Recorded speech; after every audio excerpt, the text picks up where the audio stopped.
For almost 30 years, Voller Law Firm has been winning serious injury and death cases for clients. They have collected millions of dollars on behalf of their clients and belong to the prestigious $1 Million Advocates Forum. When insurance or a wrongdoer won't pay for what they took from you, go with an award-winning firm with a track record of results. At Voller Law Firm, results matter. Make sure you go with lawyers that have the experience, ability, and financial power to hold those that hurt you accountable. Put your trust in Voller Law Firm. Give them a call at 662-323-0083.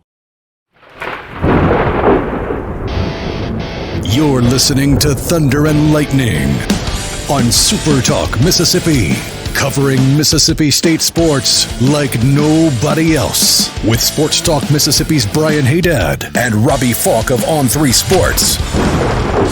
Now get ready for Thunder and Lightning. It's Thunder and Lightning here on Super Talk Mississippi. Brian Hadad and Robbie Faulk here with you on a Thursday morning. Thanks for joining us at supertalk.fm or wherever it is that you get podcasts from. Appreciate you guys out there, our great listeners, especially our servicemen and women out there taking care of us. Robbie's very happy with me today, and I'll tell you why. I have a remote later today. I've got to go to Saltillo to Scruggs. Yes. I'm not wearing any blue. I got black pants, gray slacks. Stick it to the man. I got my Christmas Bulldog socks on. You know what you should do? You should show up in like a purple and gold shirt with blue pants. I have blue pants be a bit much. I have like the Florida blue or green. I have a purple genteel polo. Like I did change? not plan this at all. I just showed up this way. I'm sorry. I think it's clean. I'd have to go check. I think it's clean. I'll go check. I may do that. I have to go back home before after I do this. So if something does happen here, it should be funny to have. Listen, I'm going to go ahead and go on the record. Yeah. If for some crazy reason the stars align and God decides to throw Mississippi State a bone here, and on Black Friday we see Mississippi State win the Golden Egg and then Lane Kiffin go somewhere, I will be tuned in to Sports Talk Mississippi the entire 3 hours. I can listen to every commercial. I hope everybody will be. I will listen to every second. I will watch it. I promise to put. I'm going to be like Shawn Michaels. WrestleMania, I'm 5-star carrying a broomstick to a 5-star match. All right, I'm gonna be selling. Richard will be giving the littlest effort. It'll be like Hulk Hogan versus Shawn Michaels when Hulk's like kicking him and he's bouncing up. It will be must listen. But as you and I know, this is setting up for a giant kick to the groin to Mississippi State. But yeah, a State win on Friday, followed by on Saturday, Kiffin takes the LSU job. Don't miss Sports Talk Mississippi on Monday. December. Brian's 1st. Brian's going to drive Richard to the point where Richard will literally drive to Starkville. That might make an appearance over there. In case you're wondering, hold on. I still have it. Hold on. Richard will drive to Starkville and challenge Brian to a fight in these studios, and Brian will be sitting here with this basketball goal in the background. I still have it. It's here in case I need it. So.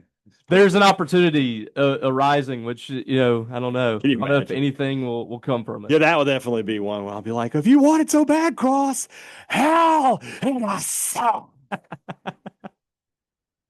I want to thank our sponsors over at Strange Brew Coffee House. Call from a Florida source here. Oh, maybe I almost should answer it on the air. I thank our sponsors over at Strange Brew Coffee House and Churn and Spoon Ice Cream. Start your day the right way with a trip to the drive-thru over at Strange Brew Coffee House here in Starkville, or at Brupolo over in Tupelo. It'd be a little weird, Robbie. Brupelo's in Rose Acres. That would be a little weird. Wherever you are in our great state, you can enjoy. I didn't realize how long it took us to get to the Brupolo Act. Took a little bit. That's why I started this, and then we had a little fun. You know what? We had a little fun. Everybody have a little fun. Everybody got a laugh. Even the Ole Miss fans were like, Mississippi State and Ole Miss will have a wedding or a hanging. Either way, we're going to have a good time. Yeah. And that's not a racist joke, I swear. Please do not. It's a quote from a movie. Yes. And they're going to hang a white guy. Yeah. We're not going down that road. I'll be honest with you. They're going to hang Carrie Elways, who may be the whitest guy in the world. That's true. That's true. He's top 5. He's British. Yeah, exactly. Anyway. He eats weird breakfast. Strange brew coffee. Beans for breakfast. Yeah. No beans for breakfast. Beef for breakfast. How about a lovely steak and eggs? That would be a great breakfast. Beef, it's what's for dinner. It could be for what's for lunch or for what's for breakfast as well. Beef, always the star of the show. If you're looking for great recipes, they're at msbeef.org. Of course, we're getting close to Thanksgiving. That's the turkey's day. But after that, you know that beef is what's for Christmas. It'll be prime rib time as we get closer to the end of the year. Beef, it's what's for dinner, thanks to our friends at the Mississippi Beef Council. College Corner, collegecornerstore.com is a place to find the maroon and white merchandise you're looking for. Black Friday, just over a week away. You're going to play beat the clock with College Corner. They're going to have great deals. The earlier you get there, the more you can save. Everything maroon and white on discount. Everything with the logos that you're looking for, the state script, the M over S, and, of course, the interlocking. It's all right there at College Corner. 2 locations in the Jackson area, originated by Fleet Feet, followed by the Half Shell. You can shop online, collegecornerstore.com. The thing to know is Priority One Bank. Priority One Bank, 16 locations to serve you throughout central Mississippi. Let PriorityOneBank.com be your guide and show you not only they're going to help you invest and manage your money, but how they're going to help you prepare for the future. Now more than ever, when you have questions about your money, you need answers, talk to the good people at Priority One Bank, a bank that has a relationship with you, not just with your money. Let Priority One Bank make you their priority. Yeah, there we go. All right, so this is we have not forgotten that it is a second bye-week blitz here on Thunder and Lightning. So we've got some great stuff today. Later today, I'm talking to Coach Brian O'Connor. So that interview will be on tomorrow's podcast. Today, we've got 2 great interviews. Robbie's not going to have much of a role today, so that's when do I ever? That's don't be like that. That's not true. Well, sometimes it isn't. It's fine. So let's start with baseball though, and I talked to Jake Mangum yesterday. All interviews here on Thunder and Lightning brought to you by Allura Modern Wellness. Really becoming a one-stop shop for recovery and for relaxation. If you are working out hard, you got to recover just as hard. Allura Modern Wellness can make that happen for you. They have a great number of services. Now they're offering massage. Whatever it takes to get you feeling better, that's what the good folks at Allura Modern Wellness are going to put together for you. Give them a call today at 662-268-9255, or you can visit their website, alluramodernwellness.com. You can see all of their services, and you can book your services online. Set up an appointment for optimal health and rejuvenation. alluramodernwellness.com. Talk to our guy, Jake Mangum, Major League Baseball star. I'm glad to finally be able to say those words, by the way. It's about dang time. That's what he talks about that in the interview. Let's go down to my conversation with Tampa Bay Ray, Diamond Dawg, and all-around nice guy, Jake Mangum. Don't have a lot of current Major League superstars here on the podcast, but Jake Mangum, good to have you back with us here on the bye week. And I want to start this off. We're going to get some clarity on something. I demand clarity on this. All right. We all know your nickname is the Mayor. We all know that. However, I saw a thing that the Rays put out. They were like, the Mayor of Starkville. I have always referred to you as the Mayor of Oxford because you dominated Ole Miss so badly when you were in college here. And, A.J. Brown likes to say he's the Mayor of Starkville, despite the fact that he was 1-2 against Mississippi State in his 3 Egg Bowls. Are you the Mayor of Starkville or the Mayor of Oxford? First off, I love A.J. Brown. I think he's a great dude, great football player. He's really close with some family members of mine. He's a great dude. And his dad's worked with Mississippi State for a long time, actually. So he's from Starkville. So I don't ever get really involved with that, but I don't really care, man. The whole mayor thing started as the seniors were kind of picking at me my freshman year just because I knew a lot of people on campus. Yeah. Because we had a lot of guys from, like different parts of the country and different parts of even out of the country. We had Canadian guys. Mm-hmm. And I came in to school from Pearl, Mississippi. So they were like, man, you know everybody around here. I was like, yeah, well, Rankin County is a pretty heavy Mississippi State area. So they were just poking at me, but that's how all that started. But dude, I don't care what you call me, man. Just call me Jake. I don't care. So we had you on Sports Talk Mississippi, I think back in like last February, when you had gotten the Major League roster invitation, and you were so adamant about like, this does not mean I'm in the bigs. I'm not in the bigs yet. And I told you on the podcast, I was like, it's not gonna be long. It's not gonna be long, and it wasn't. So just, I guess, take us through year one as a Tampa Bay Ray and what that was like, and some of the moments that stood out to you. Yeah, so last time we talked, I got added to the 40-man roster last offseason. And like I said, man, it does not mean I'm in the big leagues. I broke spring training in AAA again. And what was crazy was an hour before first pitch of AAA opening day, they called me up. But yeah, so it did happen pretty quick. I mean, it was a whirlwind of a year. There's nothing that will prepare you for Major League Baseball other than playing Major League Baseball. I'm very confident of that. It's the biggest jump I've ever made. There's never been a jump of levels quite like that one.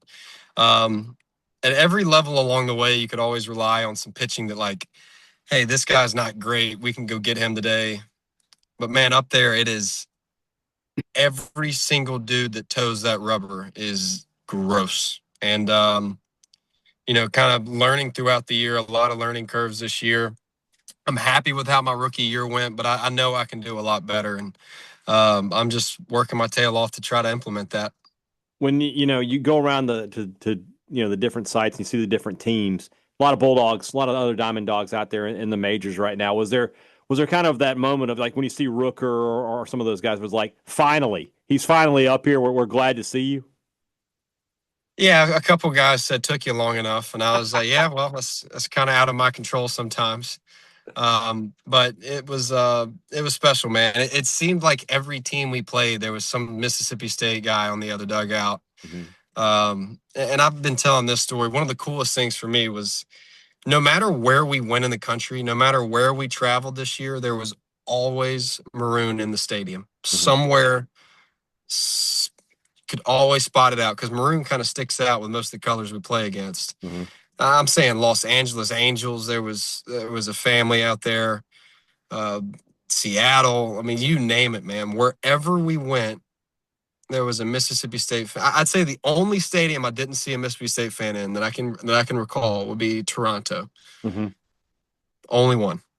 Well, I mean, I'll tell you that as soon as you got called up, I reached out to Joel Coleman. I was like, "Are the Rays in Atlanta this year?" And you weren't. And he said that was the only reason you didn't see this guy in maroon and white at a baseball stadium. I was definitely going to come, and we'll definitely try to make it out there. This upcoming season. But people talk about the journey. From playing baseball as a little kid to making it to the major leagues. Do you have a sense of the end of the journey, or is the journey just getting started for you? Look, man, I'm going to play until they rip the freaking jersey off my back. I part of being a 29-year-old rookie is you kind of start realizing, like, this is just what I do for a living.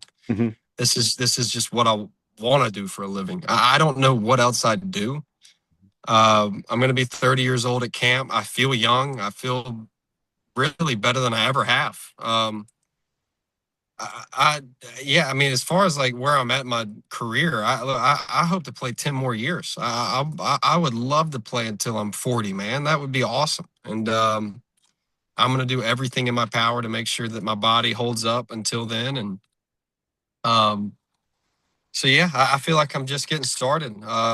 This it ain't easy though. This is a very, very tough level to stay at. It's one thing to make it; it's a whole nother thing to stay.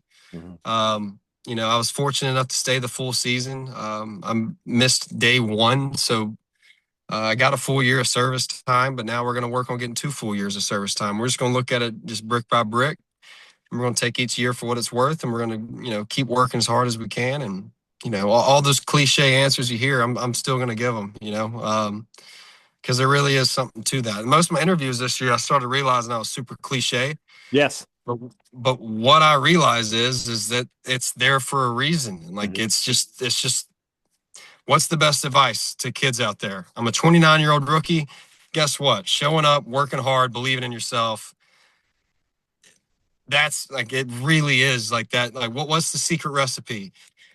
Just work hard, show up, do your best, see how far you can go, and just take it one day at a time. Like, that really is what I did for 29 years. And I had some great support staff in my family and friends. And, Mississippi State did a lot for me. My high school did a lot for me.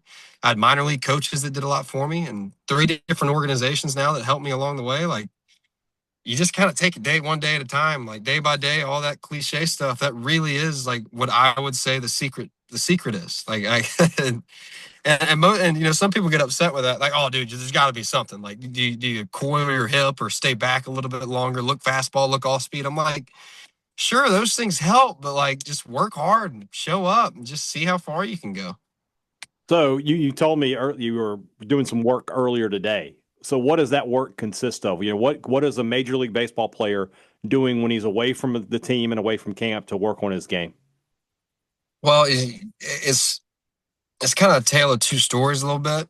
For 9 months out of the year, you are structured. Everything's be here at this time. You're watching the clock 9 months out of the year. So for these 3 months, you're kind of on your own.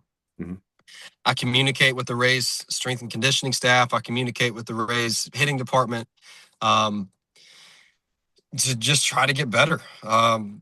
My first, I'd say 7 days home, I just relaxed and just got away from everything. Then that next week, I started working out, moving some weights around, moving.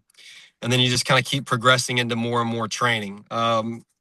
Yesterday, I kind of started my I'd say my off-season hitting routine with my dad, actually.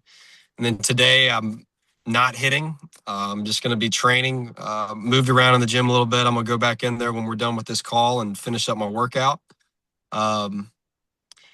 It's just, you just try to get better, man. You try to get stronger. You try to get faster. You try to get healthier. You try to learn ways to do those things throughout a 9-month season, because do that 162 games, mm-hmm. It is unlike anything I've ever done. Yeah. In the minor leagues, it's 150 games, which is pretty close to that, but it's 6-game series. You mm-hmm. get Mondays off every Monday, 6-game series. So you're in one city for a week. Mm-hmm. You're in one city for a week. You get Monday off, one city for a week, Monday off. Like, that's pretty freaking easy. There's structure to it. Yeah. I'm not saying it's easy. Like, minor league season is not easy, but compared to the big leagues, man, you're in Arizona for 3 days. Then you hop on a plane. You're playing the next day for 3 days in San Diego. Then you're going to Seattle. And then we had a 2-week West Coast road trip where we were in 6 different cities. Then we fly back home. So the time zone changes, and you got to get ready to play East Coast baseball and outside in Tampa. And it's July, and it's 185 degrees. There was just so many things that, like, it was just a lot of, you're picking up your stuff, you're putting down your stuff. You're picking up your stuff, putting down your stuff. And then through a 162-game season, 3-game series, it's just a lot of going. So for these 3 months, man, I try to stay still. I'm either in Rankin County or Starkville, seeing family, seeing friends, and trainings every day. I'm in the gym 6 days a week. I take Sundays off and just try to keep building, man. It just, you never really stop. Did you have a welcome to the big leagues rookie moment this year? Yes, plenty. Too many to even think of a story, but for me, still the coolest thing for me was I went 0 for against the Rockies in my debut. The next game we played, I went 0 for 3 with a walk against the Rockies. Mm-hmm. Game 2 was against the Pirates. Adam Frazier's at second. Mm-hmm. I get my first hit through the 6 hole, and Frazier throws in my first base hit ball to our dugout. Mm-hmm. Next pitch, I steal second. Frazier's right there. And there was a picture of us. Like, that was really cool for me. Yeah. Because when I was in high school, I watched Adam Frazier play at Mississippi State, and I was like, all right, if that hitting approach works at Mississippi State, I think my hitting approach will work there too. So that he was kind of my guy of like I watched how Frazier hit when he was in college and I was in high school. So to get my first major league hit with him at second base, that was a cool, like, man, like, a kind of full circle moment for me a little bit. Yeah. So speaking of playing at Mississippi State, I was at your last game in Omaha, and you take off the uniform for the last time. You don't know, I'm ever going to wear this uniform again. Probably not. You had that opportunity a couple weeks ago at the Diamond Dawg Classic. What did it mean to put on that M over S one more time? Really cool, man. That was a special event. Really, really cool event. It's just another story of like, hey man, like, what's Mississippi State like? What's playing there like? Well, like, now I can be like, well, all the stories I have, and now I can be like, oh yeah. And then like 7 years later, I had an alumni game, or 6 years later, I have an alumni game, and there was close to 11,000 people at the game watching a bunch of guys run around on the field, just reliving the glory days. It was really cool, man. It was we were all really thankful to be out there. We were all kind of stunned at the like the showing of the fans. I mean, it looked packed, man. I know it fits 15,000, but it looked packed.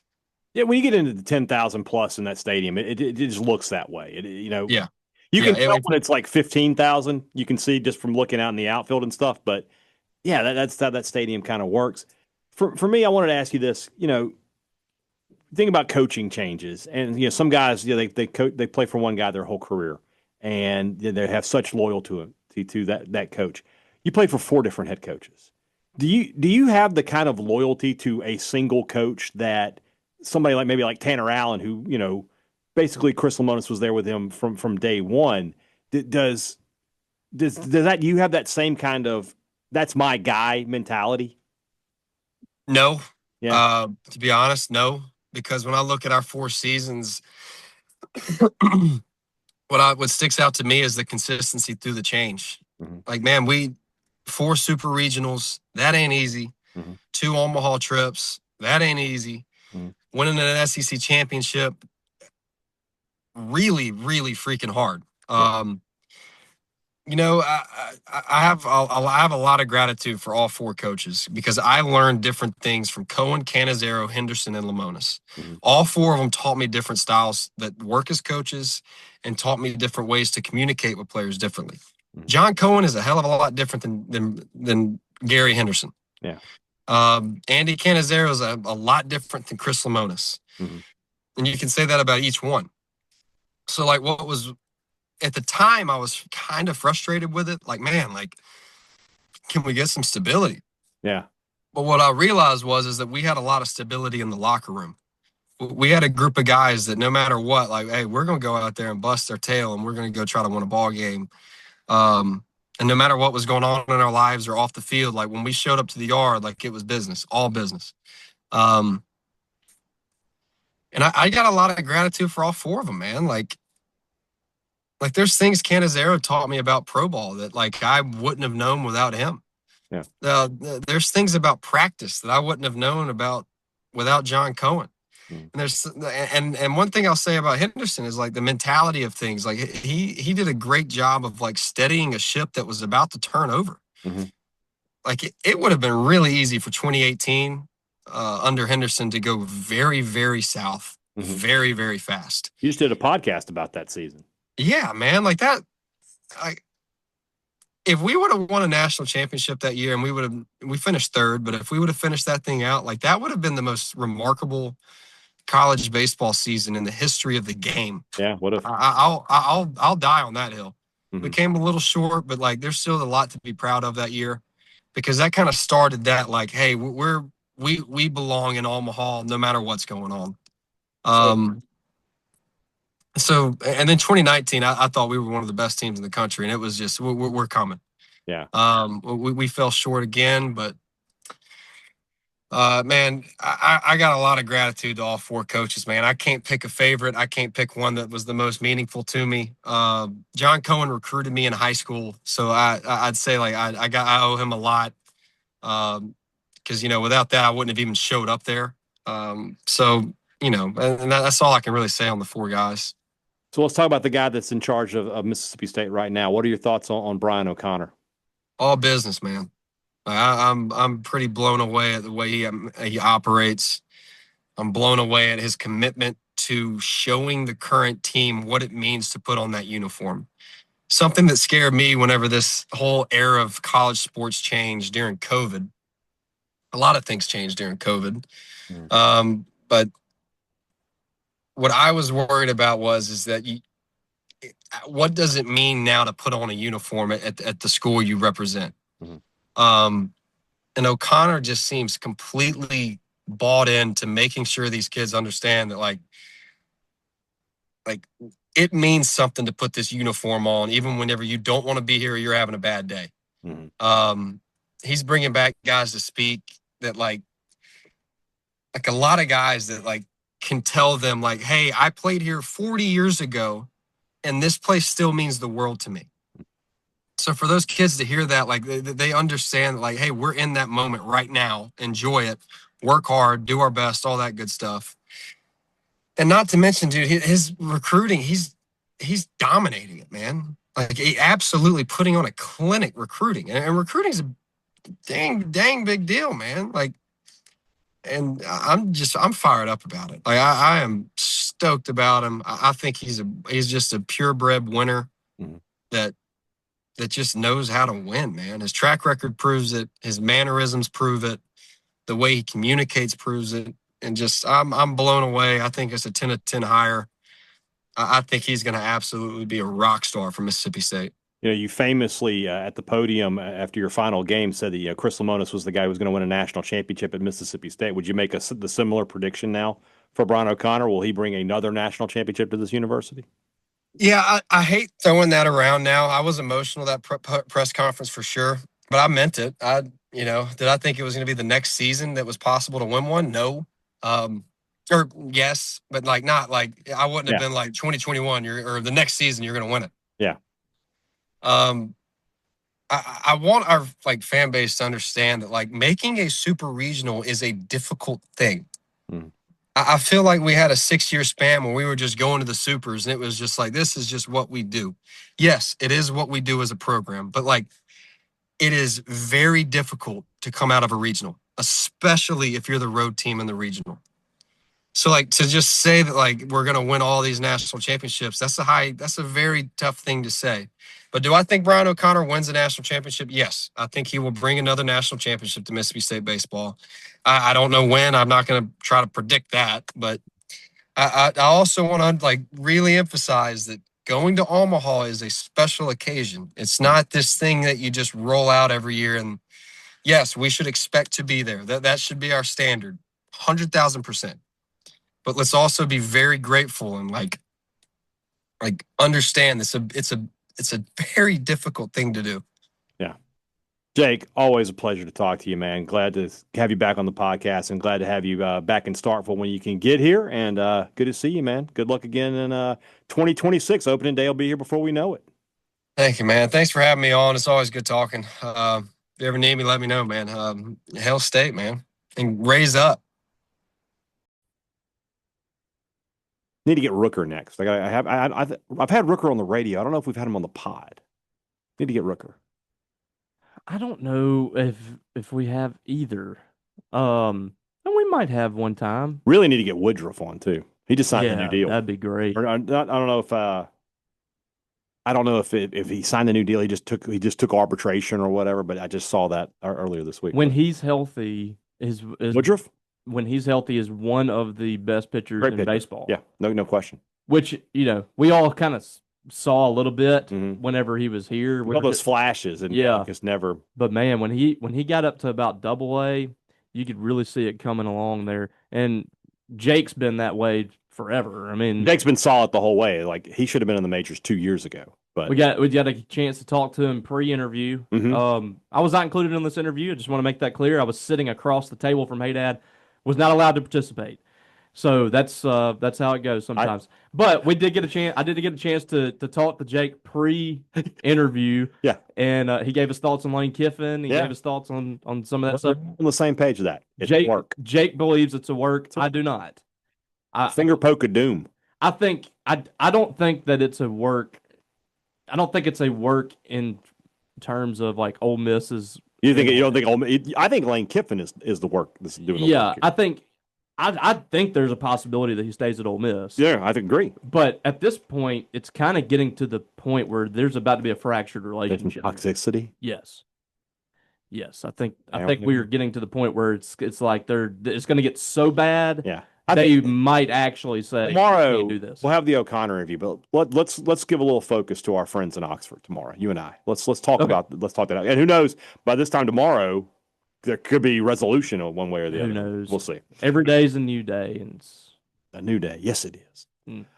Let's move into our second interview, and that's brought to you by our friends over at Two Brothers Smoked Meats and the Older Brother.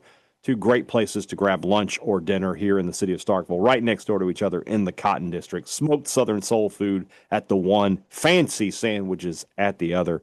You can't go wrong at either place. People ask me all the time, they're coming to Starkville, hey, Dad, and where should I eat? Man, Two Brothers is always the top choice. It's always the first name I say. For anybody who's never been there, you're missing out. If you're a Mississippi State fan and you haven't been there, I can't. I don't know what I'm doing here. All right, I've been telling you about Two Brothers for years here on this podcast. It's been open. You have to know about it. What are you doing with your life? Get the Two Brothers the next time you're in Starkville. Great products, great service. Every business likes to promise it to you. They deliver it to you at Advantage Business Systems. That's what they've been doing for 50 years. You need technology for your business, give Advantage Business Systems a call. And then if you need service, it's the same number. It's the same people. You know them. You have that relationship with them. That's what being a business that's open for 50 years is how they do it.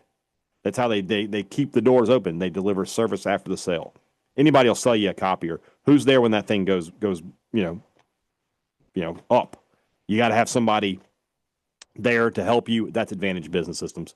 That's why they've been in business as long as they have. 601-362-9192 or visit them online, absms.com. Find out how Advantage Business Systems will help your business do business. So when you listen to this, I'll have already been to Scruggs. So I'm sure it was a great remote. I cannot stress enough, again, this weekend they start their holiday sale. When I tell you that, A, almost everything in the store is going to have some sort of discount on it, and B, almost everything in the store is everything you want for Christmas. Guys, it doesn't matter what you do. If you're a guy who's, big on keeping your yard looking tip-top, if you're a gardener, if you're an outdoorsman, we're talking about hunters, fishermen, they've got stuff for that. If you're a cook, they got a great selection of grills. If you're a handyman, they got a great selection of power tools. I can't stress enough that if you can do a lot of your holiday shopping by making one trip to Saltillo and seeing our friends at Scruggs. Go check them out. I promise I'm not overstating how much stuff is on the floor at Scruggs Farm, Lawn, and Garden. In Saltillo, they have what you want for less.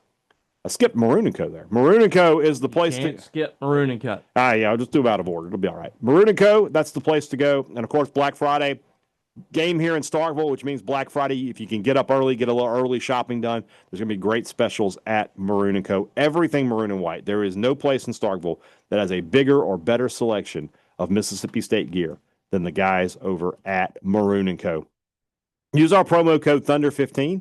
You save 15% off regular price. Some exclusions will apply. If you're going to be in Starkville for the Egg Bowl, make sure you get up early and you head over to Maroon & Co. If you're a landowner in the state of Mississippi, the name to know is Good Hope Land and Timber. It doesn't matter if you own only maybe 100 acres or maybe you own a few thousand acres. When you want a full-service land and timber company working for you, helping you make smart, sustainable decisions, that's Good Hope Land and Timber.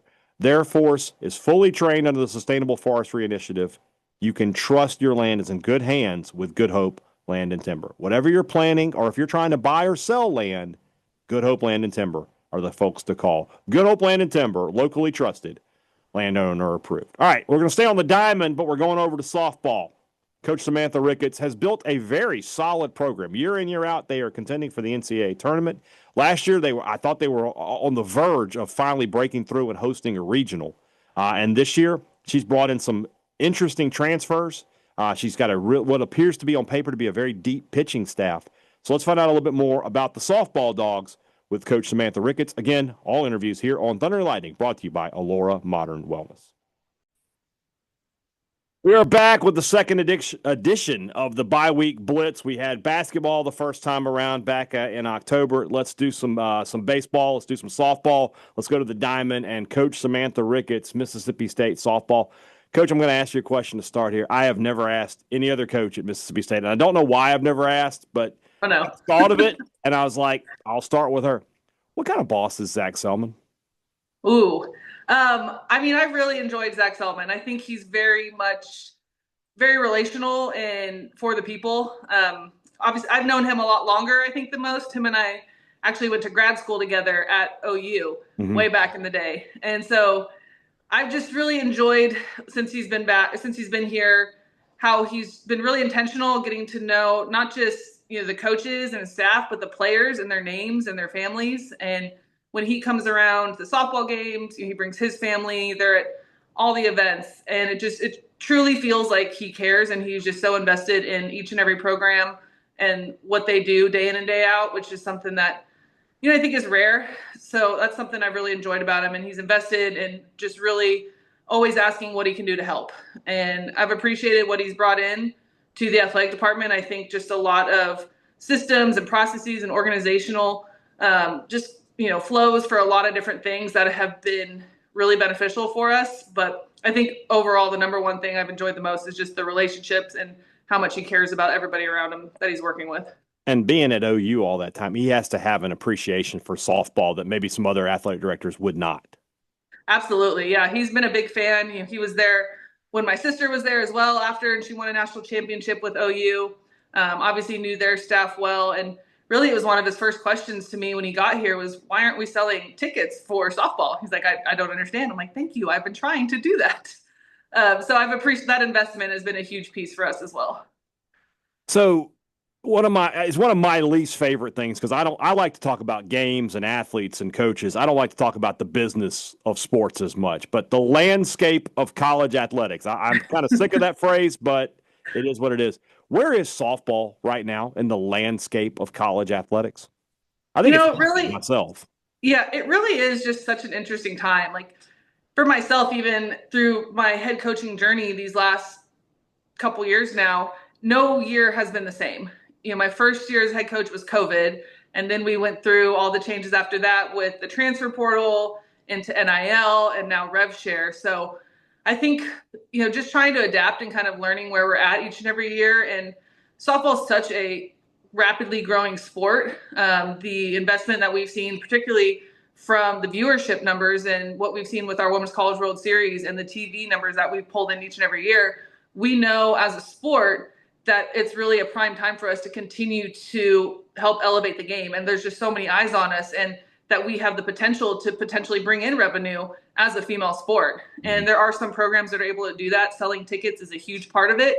But you need to have the facilities, I think, to bring in that many people. So I think on that side of it, it's, fighting for women's athletics, giving us a chance to show the growth of our game, the popularity, a chance to produce revenue for these institutions because the game is so popular. And it's just grown faster and faster every year to the point where we are having the same sorts of conversations, obviously on a much different level in terms of NIL and rev share when it comes to recruiting, and just making sure that we can be competitive in that space, particularly in our conference, as the game continues to grow and the popularity. And there's just so many more eyes on us than even there were 8 to 10 years ago.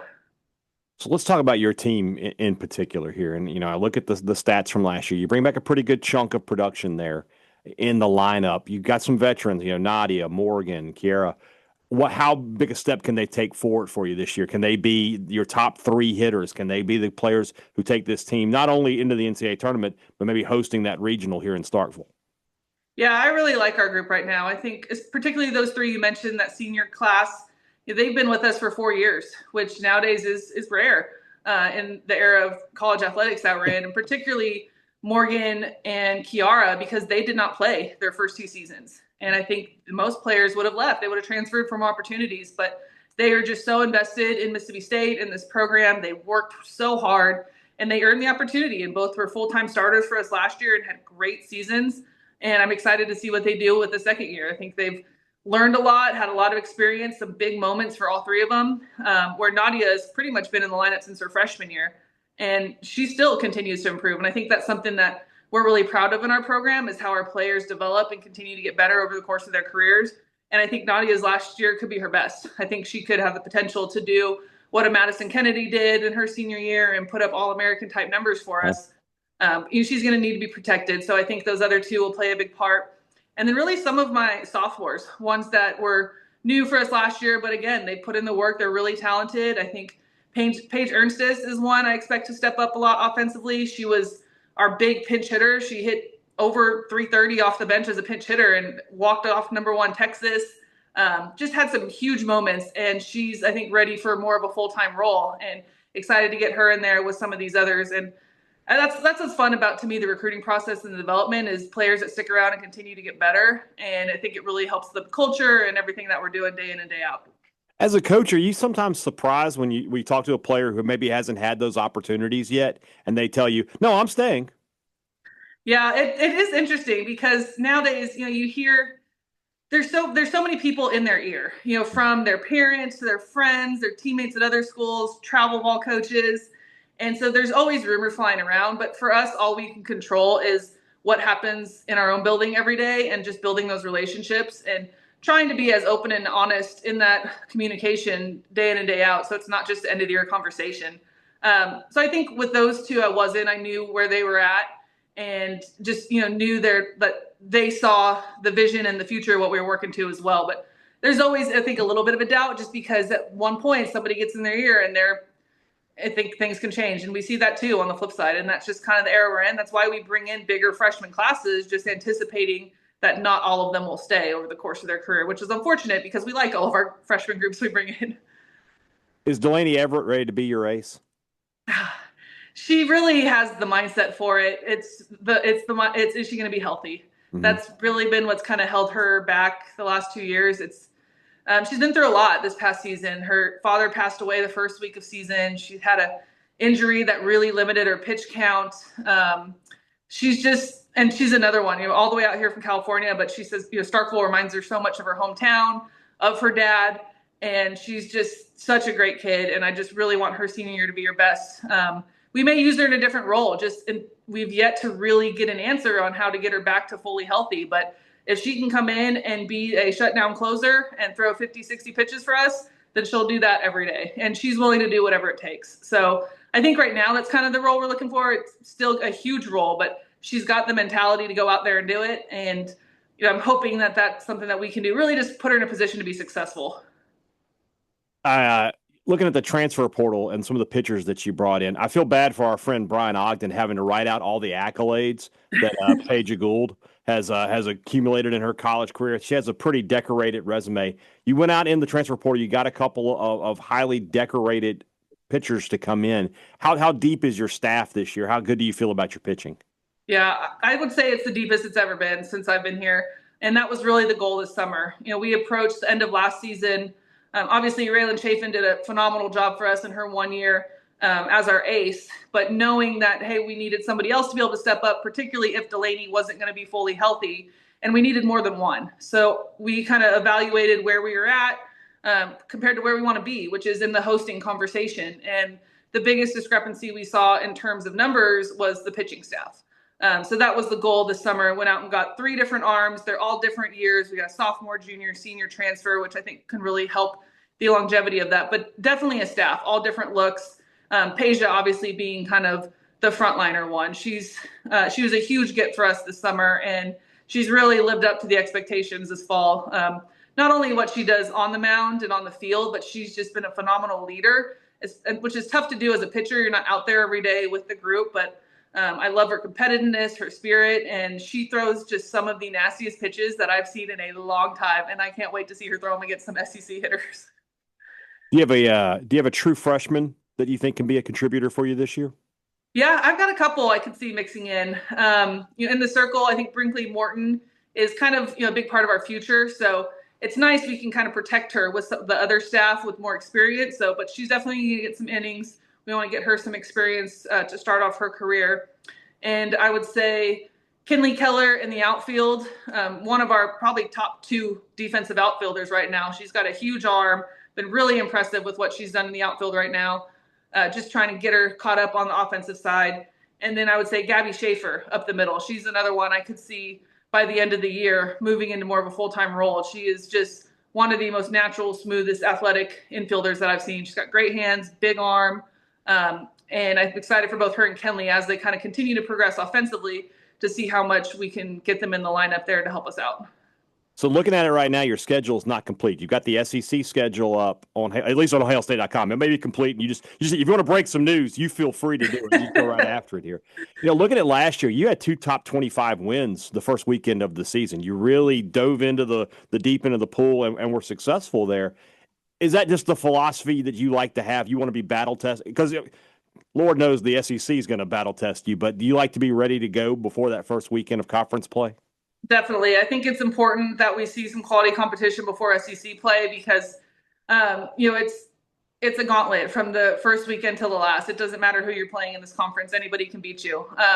So it really is a balance, trying to get experience, especially for our younger ones, but then also making sure it's quality experience and then we have some good ranked opponents on there as well. So our schedule hopefully will be out here soon in the next few weeks, but we actually have 2 road trips to Power 4 teams. So we'll start off at Baylor to open the season, which will be a good tournament for us and competition there. And then we'll also make a trip to Clemson. So, and that was really kind of the focus, is to get, especially these transfer pitchers who played at this level, but I want them to be in front of these crowds. Clemson does a great job of bringing in huge crowds, even for their non-conference, and for them to feel a little bit of that pressure and just kind of know what that feels like. It's the same reason we went and played at Alabama this fall. They're not on our spring schedule, so we wanted to see how quickly we could get them in front of some true SEC competition, SEC hitters. And I thought that was a great experience for all 3 of them, but really the whole team. So, about 2.5 months, I guess, to the start of this season. So this is a tough question to ask, because I'm going to ask you about what we're going to look at the end of the season. How do you think this team will be remembered when it's all said and done? It's tough. I think any coach you talk to, it depends on the day. Or some days you're like, oh, we're terrible, we're not going to do anything. And some days you're like, I think we could be pretty good. That's just like anybody else with the kids, man, sometimes. It is. It really is. You're like, all right, well, how's this going to turn out? But I do really enjoy this team. I think overall they're very focused in their goals and their groups, and they've really worked hard on, we use the fall a lot, just building relationships and enhancing our culture. And they've, I think, really been intentional with that this season, I think, which will help us in the long run. I think just on the field overall, maybe we don't score as many runs as we did last year, but I think we're more athletic. I think we can steal more bases. I think we're going to play better defense, which has been goals for us to be a little bit more well-rounded instead of just trying to hit the long ball. Mm-hmm. And then I think the pitching staff is going to be kind of the equalizer. If our staff can, if we can lower that ERA and limit people to runs so we're not putting as much pressure on the offense through a lot of those games, I think we can put ourselves in a good position to be in that hosting conversation again. We were in it for a little bit last year, but we want to actually finish and see our name up there with the Starkville Regional at the end of the year. And I think this team has the capability to do that. All right. One last question. You don't happen to know where Lane Kiffin's going to go, do you? I don't. Nobody tells me that information. Okay. I was making, if you knew, I wanted to get that out there. So I'm asking everybody. Somebody has to know, right? Everybody, all the experts online know. I'm trying to find out, Coach. I'm doing the best I can here. Coach Samantha Ricketts, always a pleasure to talk to you. Mississippi State softball. Looking forward to another great season here in Starkville. Appreciate it. Thanks for having me on. I think I've mentioned this to her before, but usually Coach Ricketts is like Coach Levy. How many questions you have is how long the interview is going to be. It's going to be about 60 seconds, question, answer, go on to the next thing. I thought she was very in depth there. That's a good interview with her. Always good to talk to her. And she's just another coach that's a winner. She was a winner in college. She's a winner here at Mississippi State. She's got this softball program going in the right direction. Speaking of going in the right direction, tomorrow on the podcast, we will have Coach Brian O'Connor, skipper of the Diamond Dogs, on. I got a nice interview planned with him. I haven't done that yet, so, I could be wrong. It could be a total stinker. He'd just be like, Brian, you suck. And go from there. But I'll work it. I'll make it. I doubt it. Yeah. Also on tomorrow's pod, we'll talk about Ole Miss. We got to dive in. We're a full service college football pod. We can talk about this stuff. Also, Robbie is leaving from here to go talk to Jeff Lebby, and he told me point blank, he's like, I'm going to snarl. I'm going to point at him with that long phalange. Show him what Lebby's going to see later today. Look at that. Lebby don't want none of that action. And he's gonna get to the bottom of all of this today. But I will not be screaming at him and telling him he's a terrible coach. That's what you're gonna do. What some people think. Yes. But there are some questions that I'm interested in on his thoughts about the quarterback position. Defense. That was his team. Yeah. Yeah. They won't be those, or asking about the fans or whatever. But right. No. There's kind of some contradiction on what we're hearing about the quarterback position, about wasted plays. You and I have been talking about that. I'm fascinated to hear his answer on that, because I don't know what that is, so we can define exactly what are the parameters of a wasted play. I can't. Again, I can't wait to hear what he says. So, all right, we'll have all of that for you tomorrow. For a bye-week Friday podcast, tomorrow is pretty loaded. So looking forward to talking to you guys tomorrow. For Robbie Faulk, I'm Brian Hadad. Thanks for listening to Thunder and Lightning here on SuperTalk Mississippi.